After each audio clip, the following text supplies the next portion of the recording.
J'ai regardé le sujet contentieux et polémique, c'est-à-dire les médias, les experts, etc. Et je me suis dit que c'était à nouveau l'éternelle équation insoluble, mais si elle avait été résolue, peut-être il n'y aurait plus de colloque, entre, d'un côté, le respect de la présomption d'innocence, du secret de l'instruction, du secret de l'enquête, du secret professionnel, et puis de l'autre côté, la liberté d'expression, la liberté de la presse et la protection du secret des sources. Et on est un peu, je vais donner un ou deux exemples concrets, on est un peu au cœur de tout ça avec l'expertise.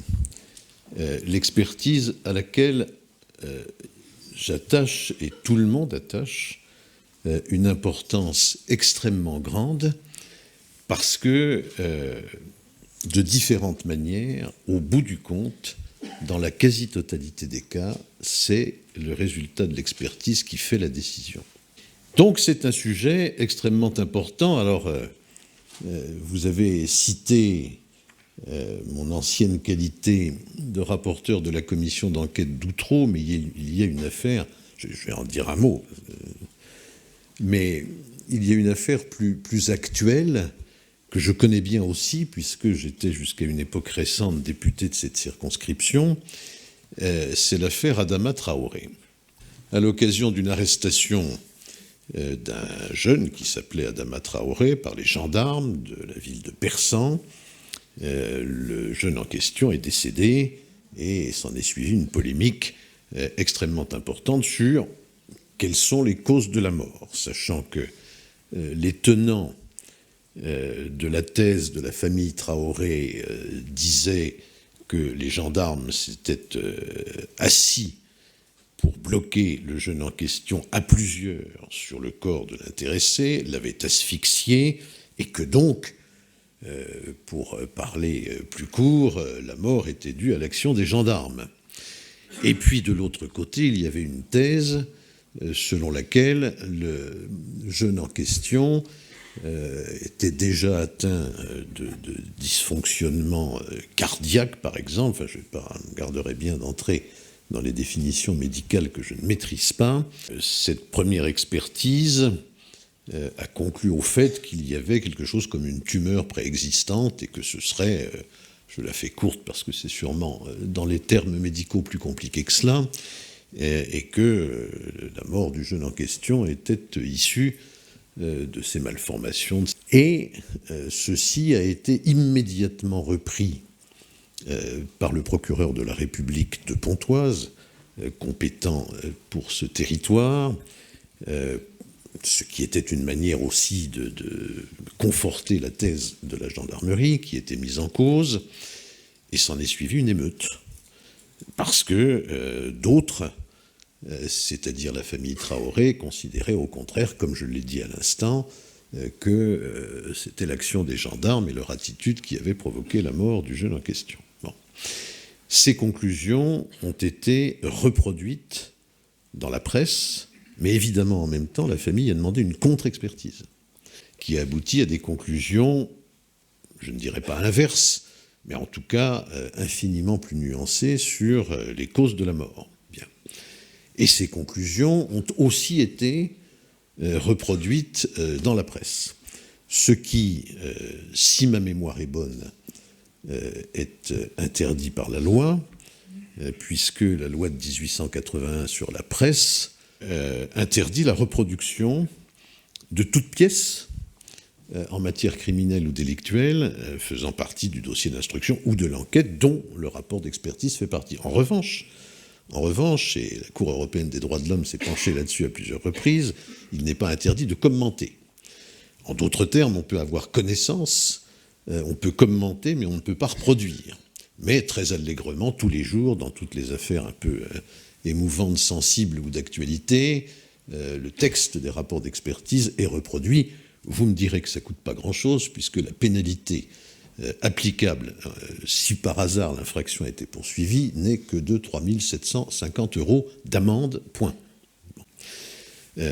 Voilà. Donc voilà un exemple d'affaire qui a des conséquences extrêmement importantes, des centaines de voitures brûlées, une guérilla locale avec des tirs à balles réelles sur les gendarmes.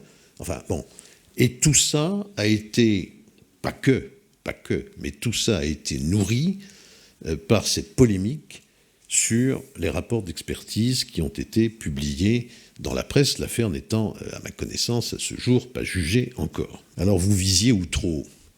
Outreau, c'est aussi un bel exemple de mon propos liminaire, belle illustration. Il y a eu cette phrase, en fait, on a retenu ça beaucoup du professeur Viau, si ma mémoire est bonne, avec les expertises de femmes de ménage. Bon. C'est-à-dire qu'à un moment donné, il a déclaré que faut pas se plaindre si les conclusions expertales ne sont pas au top, parce que tant que vous paierez les expertises au prix des femmes de ménage, eh bien vous aurez des rapports de femmes de ménage. Ce qui m'a marqué, c'est cet épisode de l'expertise de crédibilité de fin d'instruction. Et je n'ai pas pris avec moi, faute de temps, les auditions, car c'est vraiment très très riche d'enseignements, mais on a entendu à l'époque tout le monde, puis c'est un peu lointain dans ma mémoire, mais enfin je me souviens à peu près de ceci. Le juge d'instruction qui allait partir, quitter son poste pour un autre en promotion,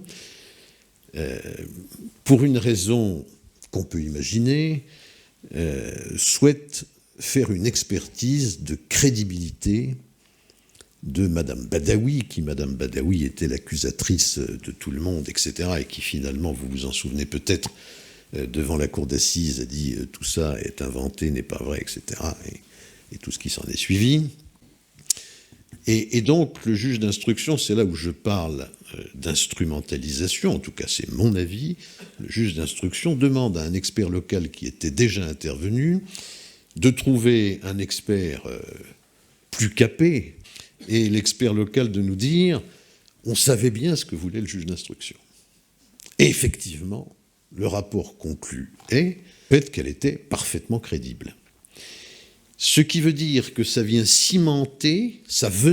cimenter toute cette folie de l'instruction qui a abouti à coller 27 ans de prison, pas une seule personne, mais aux différents intervenants. Il y a les conclusions expertales qui sont dans la presse commentées et prises comme déjà la décision, et qui va donc impacter le juge. Et puis il y a l'inverse, c'est-à-dire l'instrumentalisation de l'expert, comme je l'illustre dans l'exemple que je viens de raconter, pour cimenter une décision.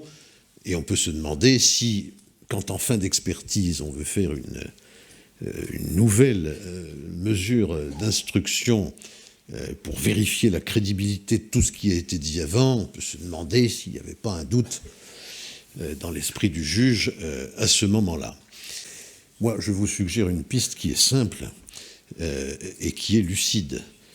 Malgré tous les textes, malgré toutes les indignations, on n'empêchera pas, à l'époque actuelle et en l'état des paramètres qui sont les nôtres, que les rapports d'expertise, comme les procès-verbaux, se retrouvent dans la presse avant même que l'encre ne soit sèche.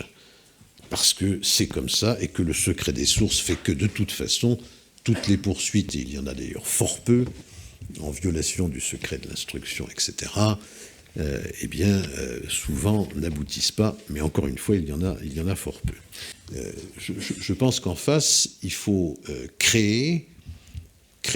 appliquer une responsabilité qui doit être une responsabilité pécuniaire. Il y a la liberté d'un côté, la responsabilité de l'autre. Les textes ne sont pas suffisamment appliqués. C'est pas la peine de créer encore des milliers de textes, sauf peut-être d'augmenter l'amende.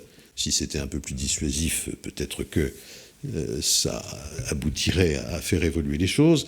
Mais en tout cas, en termes d'indemnité, il y a un tas de textes qui permettent à un prévenu ou à un accusé, etc., après la décision d'agir, je ne vais pas rentrer dans les détails, sauf que ce qui est appliqué en termes de dommages d'intérêt est souvent extrêmement symbolique, et que c'est là où ça ne va pas, que c'est là où il y a un effort à faire. On est libre, mais quand on est trop libre et qu'on se trompe, eh bien on paye. Voilà, je pense que c'est ce vers quoi on devrait aboutir. Merci.